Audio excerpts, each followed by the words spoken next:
Why my camera out of focus, man? What's good, YouTube? It's your boy MarshTheKid back into the video. As you can see, another Chillin' Scares video. Serial killers that never existed. Let's just dive in, man.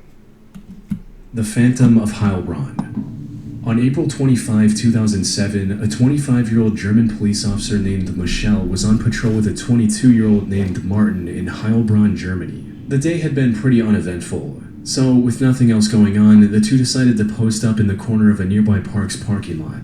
What neither of them knew, however, was that they had just become targets, because just minutes later, an armed individual approached their car from the back and opened fire, shooting both officers in the head. A taxi driver eventually noticed the aftermath of this crime and reported it to the authorities almost immediately. Surprisingly, when first responders arrived, they found both officers lying outside the car. Later investigation revealed that their service weapons and handcuffs were missing, suggesting the assailant must have stolen them from the car, which would also explain why the two were outside. Miraculously, despite being shot in the head, Officer Martin managed to survive the encounter after numerous surgeries and being in a coma for 4 weeks. Unfortunately, the incident resulted in total amnesia regarding the attack, leaving the investigators with no direct leads to follow. But just as they were about to lose hope, investigators discovered a DNA sample from the perpetrator on the patrol car's dashboard. However, what should have been the key to solving the case led to a massive rabbit hole instead. One that links this tragic incident to dozens of crimes dating back more than a decade. You see, while analyzing this DNA sample, the forensics team discovered that it matched perfectly with samples collected from various prior crimes. The first of which happened all the way back in May of 1993, when a 62-year-old woman was strangled to death with a steel wire in her home in Germany. The second crime linked to the same perpetrator happened in March of 2001, when a 61-year-old met his end in a similar manner, also in Germany. Apart from their age, another similarity between the two cases was that large sums of money were missing from both homes. Then, in October of the same year, a child accidentally stepped on a syringe used in combination with drugs while playing in a park. The DNA sample from this syringe also matched the two deadly incidents from earlier. And with further analysis of this sample, the investigators were able to build a rudimentary profile of the perpetrator, according to which the criminal was an Eastern European woman who robbed the elderly to fuel her addiction. This connection became more concrete as investigators analyzed samples from hundreds of other unsolved crimes since 2001 and found matches from over 20 burglaries and thefts of cars and motorbikes. Some of these crimes even extended beyond Germany, like when a group of Vietnamese precious gemstone traders were attacked by a gang of robbers in France in 2004, as well as a burglary at an optometrist store in Upper Austria in March 2007. However, what made all of these cases strange was that, aside from the DNA sample, the perpetrator left no clues at the scene. She wasn't caught on any CCTV cameras, and there weren't any witnesses either, earning her the nickname of the Woman Without a Face. 4 men were even arrested for the robbery in France, but none of them gave any description of this woman either. So, despite linking all these incidents, the investigators were no closer to solving the case of Officer Michelle. With Fire TV, there's no more searching. More time. I'm not buying YouTube Premium. Just get used to it. Unfortunately, the attack on officers Michelle and Martin was only the prelude to even worse crimes. Something that became apparent in January 2008 when police discovered the remains of 3 men floating in a local body of water. 2 of the men had gunshot wounds to the head, and the third had been strangled, which were the 2 methods used by the mysterious woman in previous incidents. These men had come to Germany to buy a used car, and they were likely attacked and robbed after making the purchase. By this point, it was clear. The police in Germany, France, and Austria were dealing with an elusive serial killer and robber who is now being called the Phantom of Heilbronn. Investigators in the 3 countries were working day and night to uncover her identity. Shockingly, even with the ongoing search, the Phantom stayed active. Her DNA was found at 7 different robbery locations over the next 3 months, as well as in the car of a 45-year-old named Diana after a mysterious death in a pool. In total, the Phantom's DNA linked her to over 40 robberies and thefts and 6 confirmed murders across 3 countries. How could someone be in so many different, completely unrelated places, commit so many crimes, and leave behind no evidence besides her DNA? Something was not adding up. Fortunately, all of these questions were finally answered in March 2009 when a man was arrested on a charge completely unrelated to any of the Phantom's cases. But when he was given a DNA test, it came back as a perfect match for the Phantom's DNA, who was supposed to be a woman. This breakthrough allowed investigators to uncover the only logical reason why the Phantom's DNA was found on so many different crime scenes: contamination. Sure enough, when they ran DNA tests on some of the unused cotton swabs investigators used to gather samples, they had traces of her DNA as well. Following this lead, investigators were able to track down the source, a female worker at the factory where these swabs were packaged, who, after some digging, was cleared of all the crimes linked to her DNA. As it turned out, investigators had been using cotton swabs that were never meant to be used for forensic analysis in the first place. And while this embarrassing revelation was somewhat amusing, it didn't change the fact that dozens of victims were denied justice while the police chased a phantom killer who never existed. She looked creepy. This is an 11-page report with a staggering amount of information that data brokers can collect about you and sell for a profit. Literally, my privacy and objectively, there are make your money. The Manchester Pusher. Sovik Paul was a 19-year-old college student from India. He traveled to the Whatever they accuse him of, he did it. Sovik Paul. Look at that face. Whatever he's been accused of, he's guilty. Paul was a 19-year-old college student from India. He traveled to the UK in 2012 to pursue an art degree at Manchester Metropolitan University, and it didn't take long for him to build a close circle of friends. He was with these friends when he visited the Warehouse Project nightclub on New Year's Eve of the same year. Unfortunately, the group got separated at around 11 p.m. when one of the friends received a text from Sovik stating that he had been kicked out of the club. But when this friend tried to contact him back a few minutes later, Sovik did not respond. He also didn't return home that night, prompting his flatmate to file a missing person report around 5:30 a.m. Sovik was last seen standing outside the club for only a minute before walking away. But this... Oh, it's not a slow moment. He didn't even commit the crime. Alright, I'll take it back. I'll admit when I'm wrong. Despite this CCTV footage giving a clue about the direction he went, Sovik was unfortunately nowhere to be found. The breakthrough in his search came on January 22nd when a team of divers discovered his body in the Bridgewater Canal near Old Trafford Stadium. After some more investigation, Sovik's death was ruled an accident. Put simply, he fell into the canal, was immobilized by the freezing water, and drowned before anyone could notice and help. However, while the official investigation didn't find any injuries or signs of foul play, for many, Sovik's death wasn't an accident at all. To them, he was the latest victim of the Manchester Pusher, a mysterious serial killer who targeted young men around the Manchester area and ended their lives by pushing them into the many bodies of water scattered throughout the city. The idea of this serial killer was first popularized by a 2015 article written by psychology professor Craig Jackson after he noticed that over 85 mysterious drowning deaths had occurred in Manchester since 2008. This was far higher than the national average, and what made this even more alarming was that in over a third of these cases, investigators couldn't determine the circumstances leading up to the drowning at all. However, the most concrete evidence of the pusher's existence comes from an incident that happened on April 10th, 2018. We're EF Ultimate. Listen, bro, the last video, I got no ads, bro. 18 to 35. Just On that saying. night at around 10 p.m., a 34-year-old man was cycling home from work alongside the Bridgewater Canal. This was a part of his daily routine, and he had traveled this exact route countless times before, so he wasn't paying much attention to his surroundings, a mistake that nearly cost him his life. A man suddenly emerged from the shadows and swung his arm at the cyclist, striking his neck and causing him to fall into the canal.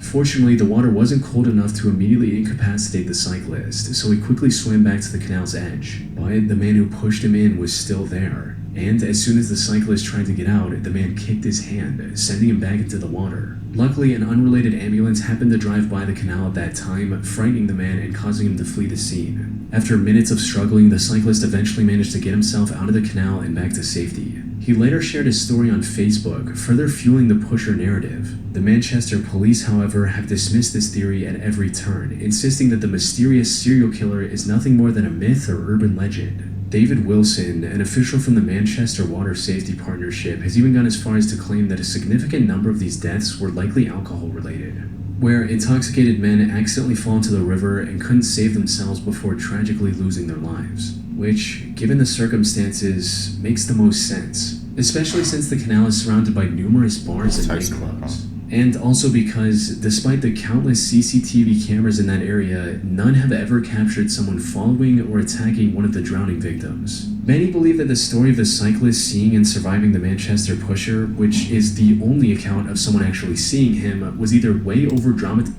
Hold on 1 second, y'all. Alright, I'm back, y'all. My bad.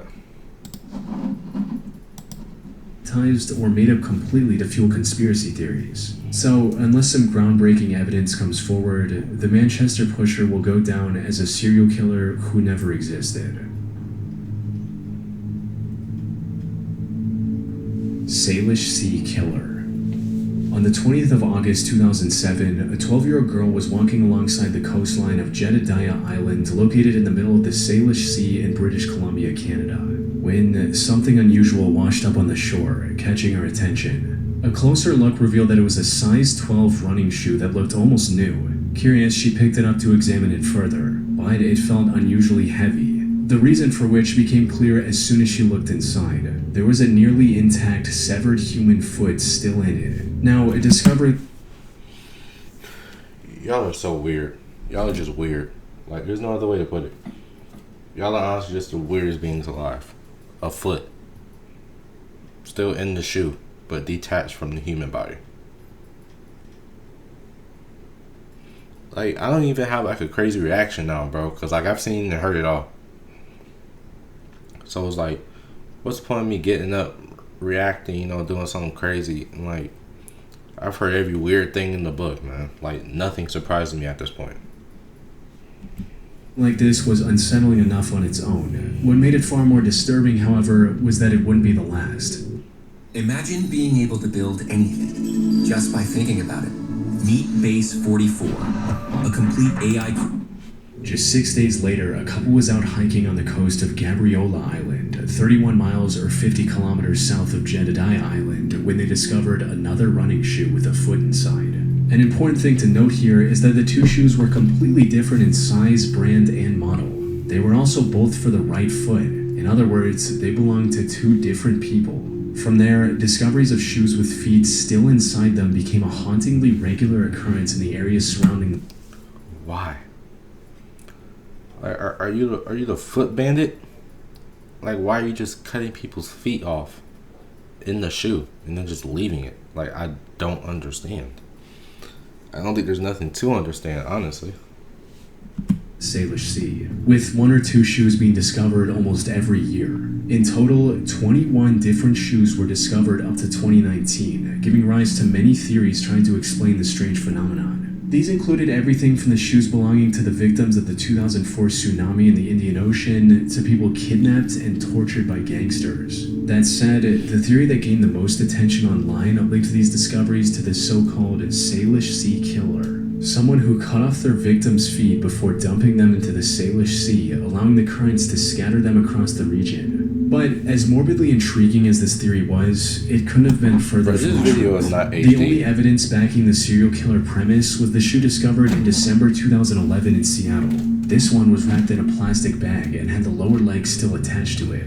However, given the bag and the attached leg, it was likely an attempt to hide the evidence of an unrelated murder and had nothing to do with the other shoes discovered around the Salish Sea. More importantly, DNA testing on the discovered feet allowed investigators to uncover the true origins of the mysterious shoes. And what they found was a lot more mundane, yet equally tragic. Put simply, the vast majority of the discovered feet belonged to people who fell into the Salish Sea and drowned, whether by accident or on purpose. Bro, this video is like remains even belonged to a fisherman 3.5. who went missing all the way back in 1986. Whatever you call it. As for why the feet were severed from the rest of the body, the explanation is actually quite straightforward. Marine animals likely ate the remains of the deceased, while the shoes kept the feet specifically protected. Once they were detached from the rest of the body, the buoyancy of the running shoes made it easier for the currents to carry them to the shore. And while these discoveries spiked between 2007 and 2019, there are still some being found to this day, with the most recent case emerging in July of 2023,